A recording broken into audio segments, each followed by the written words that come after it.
energy policy, I don't see shifting. What I do see, however, Danny, maybe you can correct me if I'm wrong, I think a lot of these net zero policies will be delayed.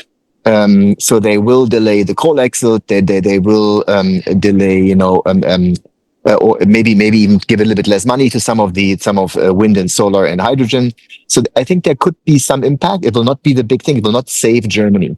What would save Germany, I fully agree with Daniel, is actually a very clear message. We are now interested in affordable and reliable energy for the future. That means you, Mittelstand, you industry, you will be safe in 5 or 10 years. Not right now, but in 5 years you will be safe. But that clear message will not come. I don't see that.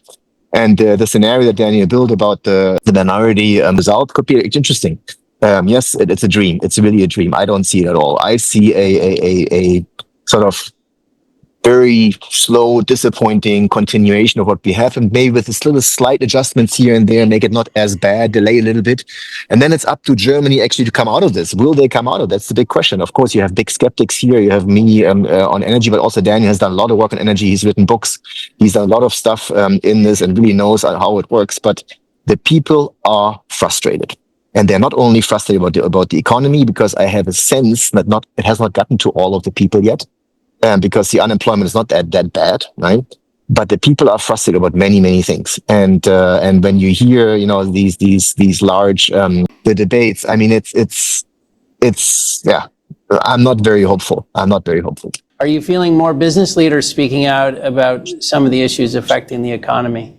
It's actually a very interesting and important one, and I've had several discussions with some, not the big business leader, but some medium from the Mittelstand, and I told them, guys, you are partially responsible for this. You have been basically telling yourself lies, and even to your leaders. Start being honest. And I think, of course, that's where the US does help. I think it's now becoming more sort of accepted to be critical about some of those policies, which was not accepted 2 years ago. I don't yet see any understanding or shift in the government, even in the Christian Democrat Party. I do not yet see sufficient understanding about what the fundamental problem is with the so-called transition, the pure basics, an energy issue. And it's not about left and right and good and bad and green and not green. It's about basic energy concepts. So I don't yet see that, but I have the hope that more and more industry leaders will start to speak up. They're not afraid anymore as much as they were 2 years ago, and they'll make a difference. But right now, it's people are frustrated, and also the Mittelstand, they don't know what to do. I mean, how are you going to invest into a new manufacturing facility that comes online in 5 years, costs tens of millions of euros, and you don't know where the energy comes from, how much it will cost, and how reliable it will be? I mean, that's literally the question you have as a CEO of a Mittelstand, of any company, not only in Germany, by the way. So, and then of course you have this whole AI revolution everybody's talking about, right? I mean, it's literally a joke. There's not one single data center that can be powered by wind and solar. Impossible. And what does Germany do? Build wind and solar. Has turned off all nuclear, planning to turn off all coal. Planning to build new gas-fired power station, which I don't know how they're going to do that, by when they're going to do that. I mean, it's an absolute joke, right? You have these Dunkelflauten in the winter, which we've had 3 or 4 this season, where Germany cannot exist without imports. And I wonder when people start to realize what the problem is. It's being talked about more. Maybe, Daniel, you can see it also in the press. It's being talked about more, but it has not yet gotten to the decision makers. It's my sense. Maybe I'm wrong. When we kind of first met you 3 years ago, you were talking about German energy policy really kind of putting the country in a weakened position, and you were dead right. I mean, we are here at this point in time. And what it really one of the things that I started thinking about is just the U.S. was kind of following their policies in the renewable side, but we really have quickly tacked away from that. We're talking about nuclear plants reopening, reinvesting back in nuclear plants, gas plants coming on. And I guess my question is, you guys close your nuclear plants, coal plants are going down. Do you see a scenario where maybe you're now followers where the U.S. is kind of going that direction again? Do you see Germany potentially having to tack back that? Is there anything that we can look back? And the reason I say that, if you look at like Norway's pretty pissed off that basically they have to export power to the EU and driving their prices, and they're pushing back on that. Just maybe some thoughts there about what Germany can do just from a nuclear standpoint. Or you said, I don't know how they're going to get any gas plants. Maybe talk a little bit about that, of where you see that in the next 12 months or so, maybe 24 months. So the US is in a different position than Germany, obviously, where the US has amazing amounts of resources that Germany doesn't have, right? So there is a huge gas reserve, a huge oil reserve, there's a huge coal reserve. And your current government actually starts to realize, even on the coal policy, that actually coal is safer than gas. They did say that because, Mr. Trump said very eloquently, no bomb will destroy coal, but a bomb will destroy a gas pipeline, right? At the World Economic Forum. Anyways, but so the US absolutely has turning around, investing in nuclear, investing in coal, reinvesting in coal, even starting to think, not yet, but gas and oil, of course, and even coal is not a taboo anymore. Germany, of course, has basically turned off nuclear, has basically said no to coal, says yes to gas temporarily until so-called green hydrogen will come, right? And of course, it's much, much further down the drain where the US ever was, number one. Will it change? Of course. It has to change. There's no way around it, right? And the earlier the change, the less painful it will be. Because the right wing has an energy policy which is correct. They have many other problems which are not correct in my personal view. And of course, if Germany waits too long, it will turn the AfD at the next time, will get the majority, right? And then there's different troubles to be considered. So in my view, it will have to change. And yes, Norway is not supporting anymore. France is not supporting the same way anymore. People realize that wind and solar plus batteries are not going to be the solution. So what to do? Next, people will realize that actually domestic coal is better for the environment than imported US LNG. People will realize at some point that it's a fact, right? So yes, we need to get nuclear back.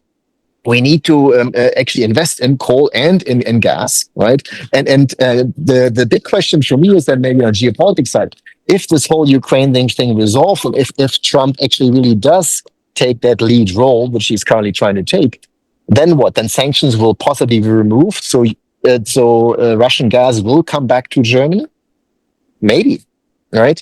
Maybe. So I think changes are coming. They will come right now with this current government. I think Daniel and I tried to explain, we don't see that immediately coming, but I don't see any way around Germany making a shift in energy policy. And the earlier they make it, the better. The later they make it, the uglier it's going to be. But actually, the point for the German energy policy, and nobody likes to talk about coal. I have a lot of background in coal, of course, so I do talk about coal.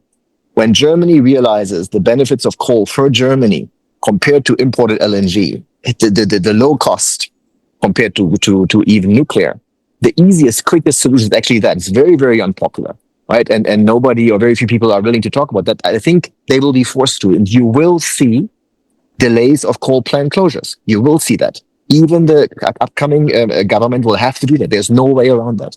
And of course, they will also build a few gas plants. I fully agree that Germany does have resources. Some of them are more expensive, including fracking is possible. But I don't know if fracking is going to come online, how long that will take, and how much of a difference it will make.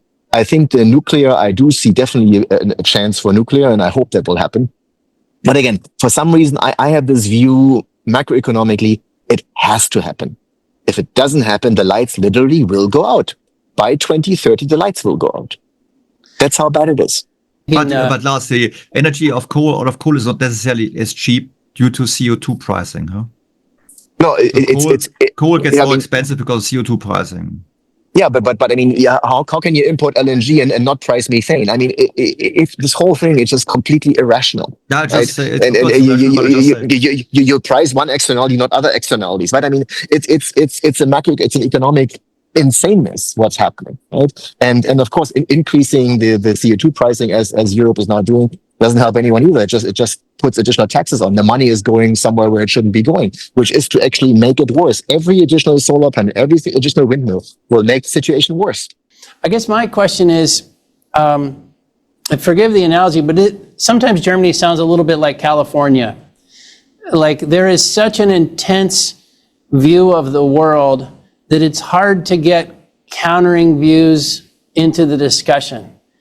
And I was thinking, Daniel, you've started this podcast. Lars, you've written a book. so you guys are both, speaking out for what you believe to be the right things, but that Vance speech last week was at some point talking about more open discussion, more open debate, breaking through some of the ways in which we exclude certain ideas. Why is the German system seemingly so tight in terms of debating energy in particular? Actually, that's a good point, because this whole discussion about also Trump and Vance supporting the AfD so openly, so outly, actually, I think it's a mistake. There's nothing wrong with saying, okay, we are open to any party, but because you're alienating, the other parties to an extent, you're pissing people off. You're getting people very, very upset. Also, by the way, locals, just a normal population, right? Because 70% doesn't vote for the AfD. And of the 30% who does vote, or not 20, what's the number, 22, 23% now AfD, Daniel? We will see 2021. Yeah, whatever. So, and many of those are frustrated voters, right? So the US, in my view, should be a bit more diplomatic about some of this, and these extreme positions are really, pissing off the wrong people at the wrong time. It doesn't help. It actually makes the position harder, which in the end hurts everyone.